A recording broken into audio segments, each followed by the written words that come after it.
Lucian the Mocker, or Critique Changes Sides.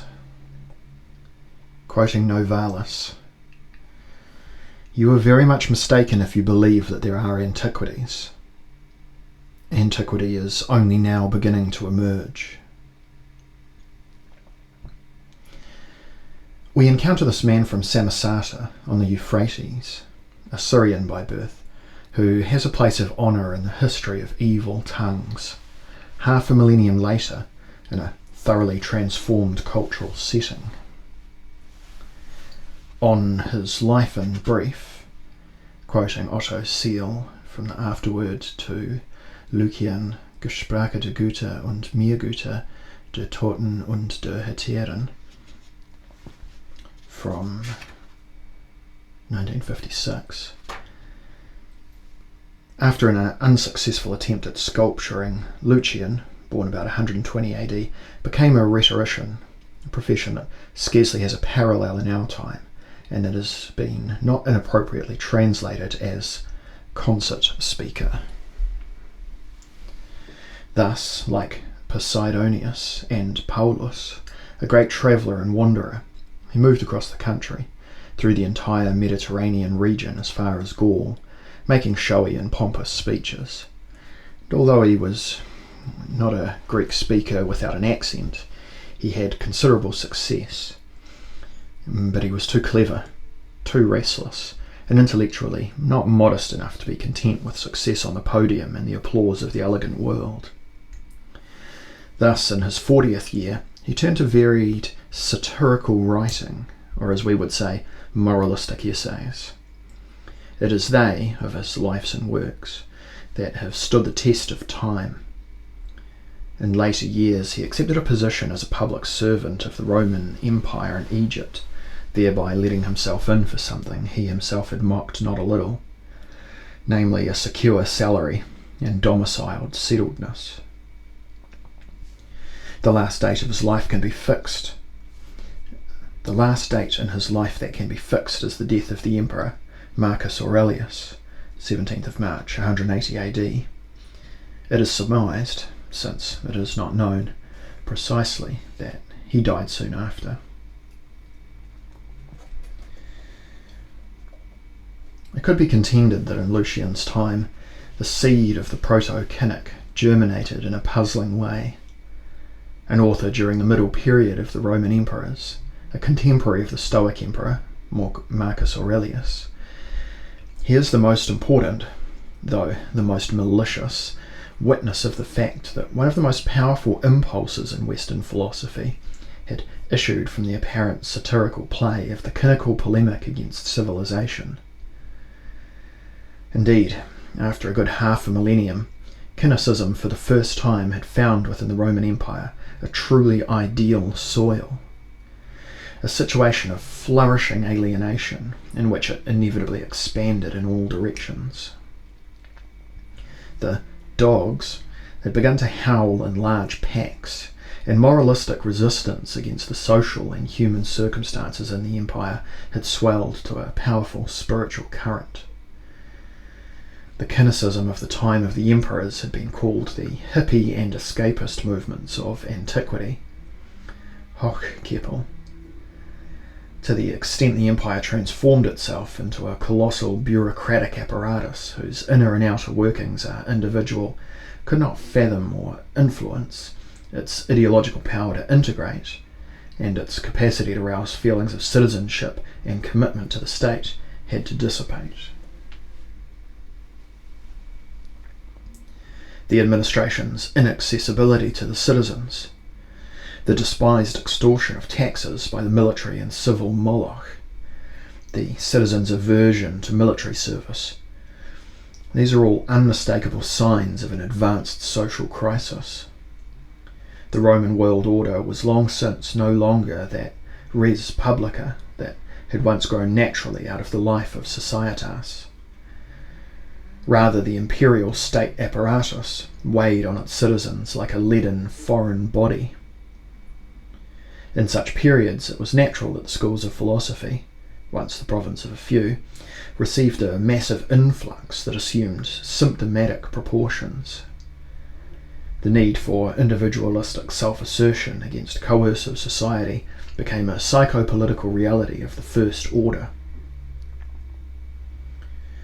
Because no one could no longer cherish the illusion that he led his own life in this political system, innumerable people had to feel the impulse of re-establishing their authenticity in areas free from the state, namely in the form of philosophies of life and new religions.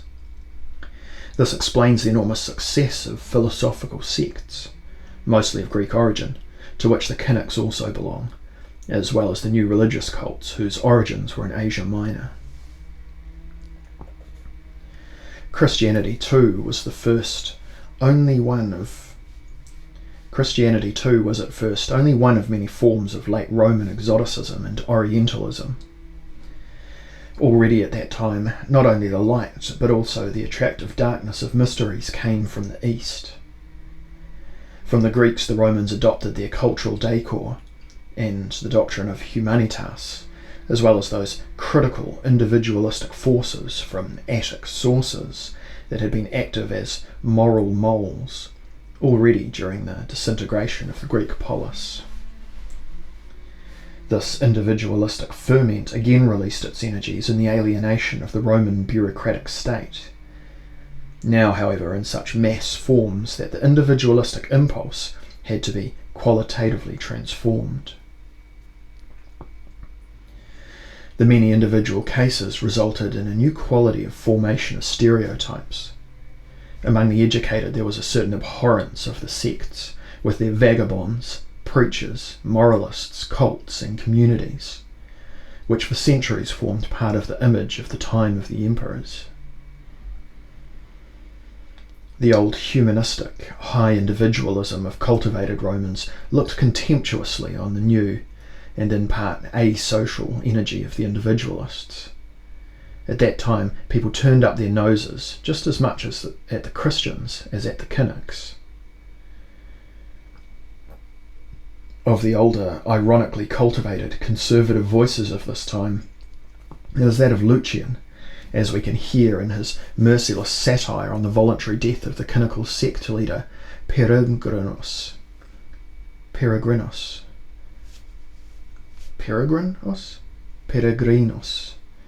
known as Proteus. We want to concentrate on this text. It is the paradigm of a new cynical tone of voice that intellectuals of more advanced times assume as soon as their contempt is provoked. The parallels to the present are so obvious that it is not necessary to pursue the issue. It is worthwhile to look into Lucian's ancient cynical mirror so as to recognise the fresh, cynical present in it. What is it about? Well, in his satire, Lucian deals with a spectacular incident that is supposed to have happened on Olympus during the Games, before a considerable audience.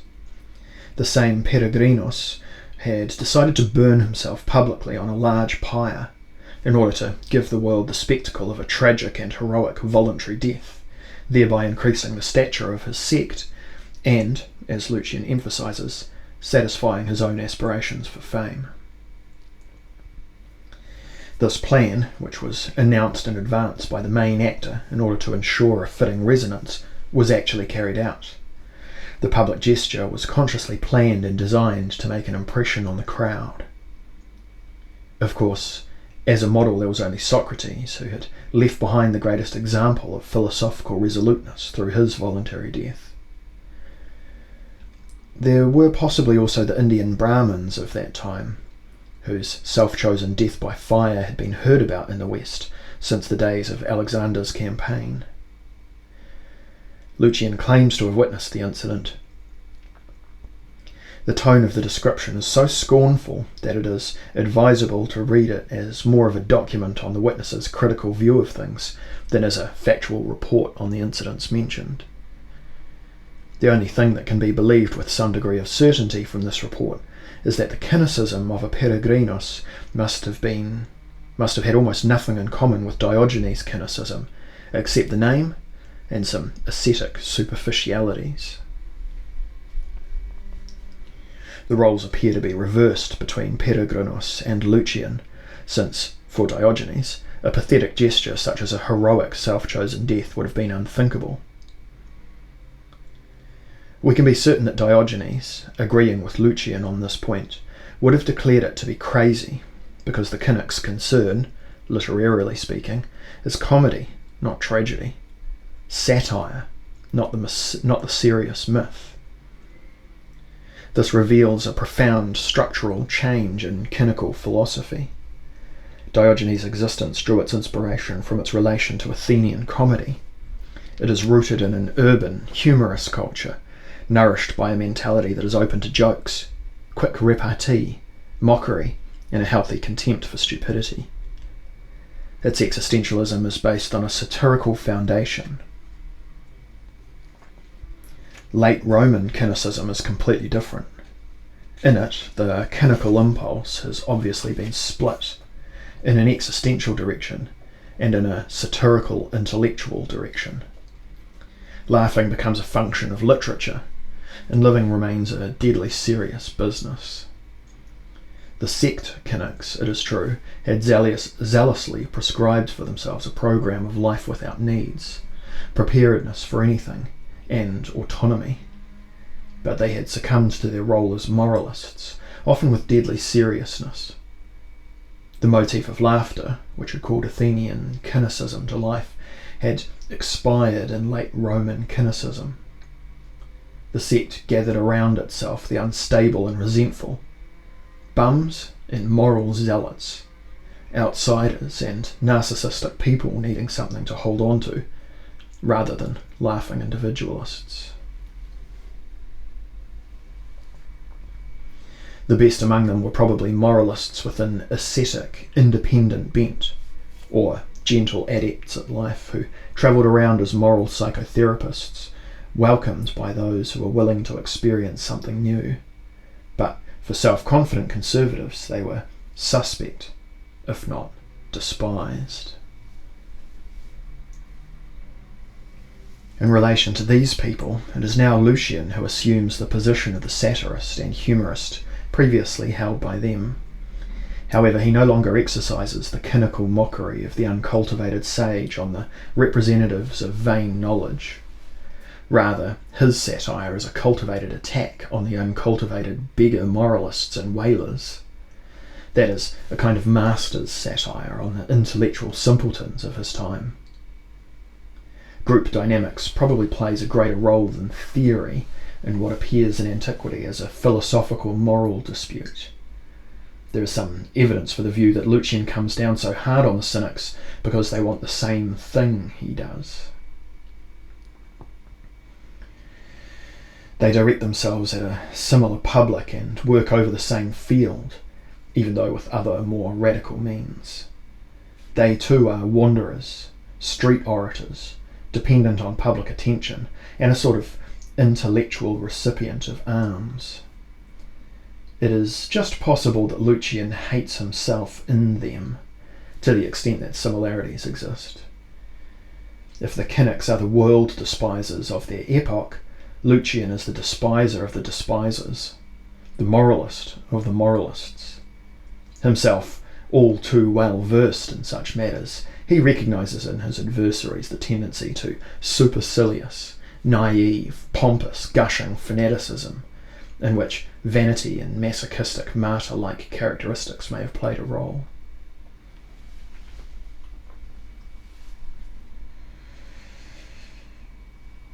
This gives Lucian's satire its psychological background. What the Cynic Peregrinus, who is eager to die, presents to his spectators as an example of wisdom and the heroic contempt for death, is for Lucian nothing other than an aberration of a laughable mania for glory. If Peregrinus aims at self-deification in the eyes of his disciples and their contemporaries, it is self-evident that Lucian must expose this plan as vanity. But we should bear in mind that in judging others, people employ the standards of their own frame of reference, and therefore ultimately speak about themselves when they judge others. That the thirst for glory was the frame of reference in which a good part of Lucian's existence had moved can hardly be doubted, given everything that is known about him.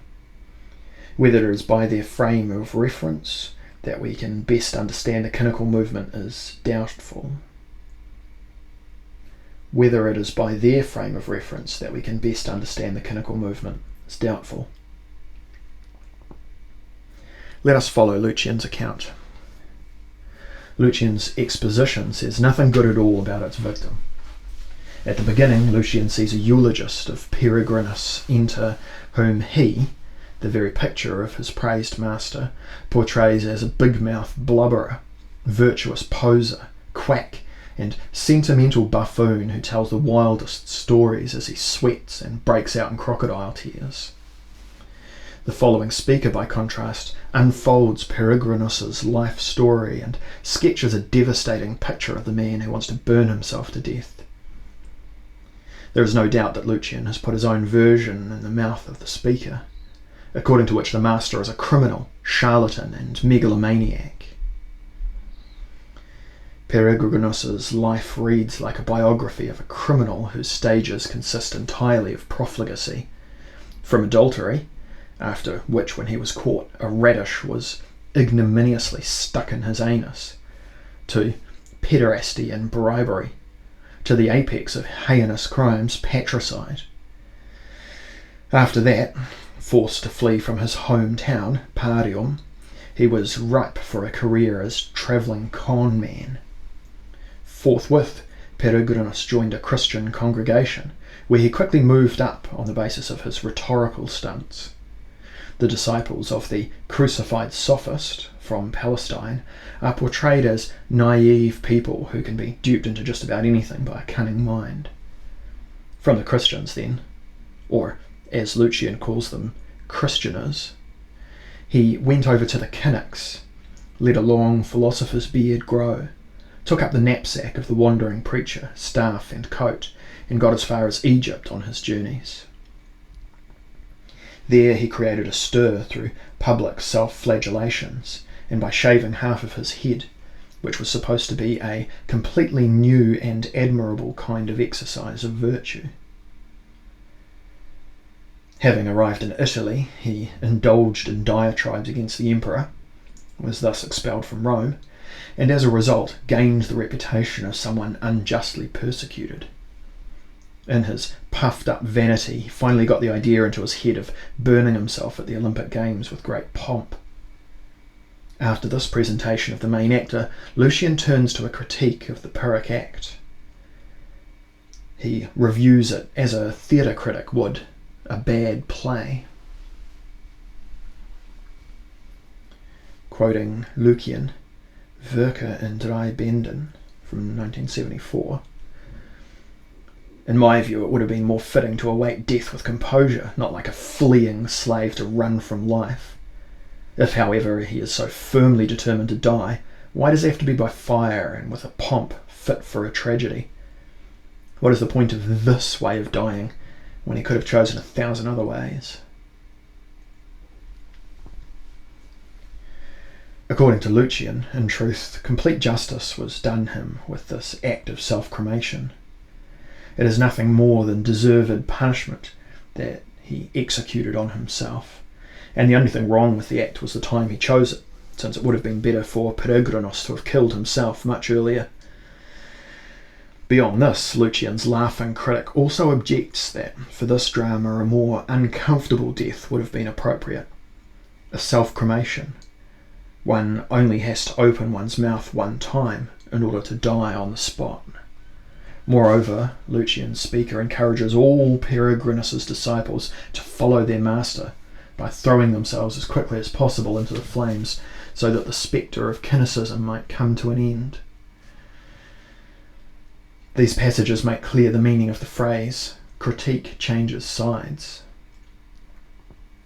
Earlier we defined cynicism as a cheekiness that has changed sides. Lucian is talking here as a cynical ideologue who denounces the critics of power to the powerful and cultivated as ambitious lunatics. His critic activities have turned into opportunism, trimmed to the irony of those in power, who want to make fun of their existential critics. Only this can explain how Lucian's speaker can come up with the idea that such examples of cynical contempt for death are dangerous for the state because, through lack of deterrence, they remove the last source of restraint from criminals threatened by the death penalty. It is a joyless laughter with which a sect of moralists is exhorted to commit mass suicide by fire or by smoke. Tens and hundreds of thousands of religious dissidents were yet to perish in the arenas and on the pyre of the Roman Empire. The cynical fearlessness with which Lucian comments on the act of self-cremation is astounding. After Peregrinus himself had held a sort of corpse's speech, and, greedy for glory, had over and over again delayed the final moment of the burning. The moment finally came when the pyre was ignited by 2 disciples, and the master jumped into it, invoking the paternal and maternal spirits. That provokes Lucian's laughter once more, as he recalls the story of the patricide. He called on those standing around to leave the dismal place. Quoting a juicy translation of Burnet in Lucian und die Cyniker, 1879, "It is truly not a charming sight to view a fried-up old mannequin, and in doing so to breathe in the foul, fat vapours." Of course, we must not judge Lucian solely on the basis of this scene. We have probably come upon him at his weakest moment, in the middle of a group dynamic wrangle with a rival, on whom he projects all of his contempt. The scene is important for us because in it the leap of the cynical impulse from a plebeian humorous culture critique to a cynical ruler's satire can be observed. Lucian's laughter remains a nuance too shrill to be serene. It reveals more hate than sovereignty. It reveals more hate than sovereignty. In it there is the sarcasm of someone who feels himself put on the spot. When the Cynics attacked the Roman state, Hellenic civilization, and the psychology of ambitious and comfortable citizens, they shook the social foundations on which the existence of the highly cultivated ironist also rested.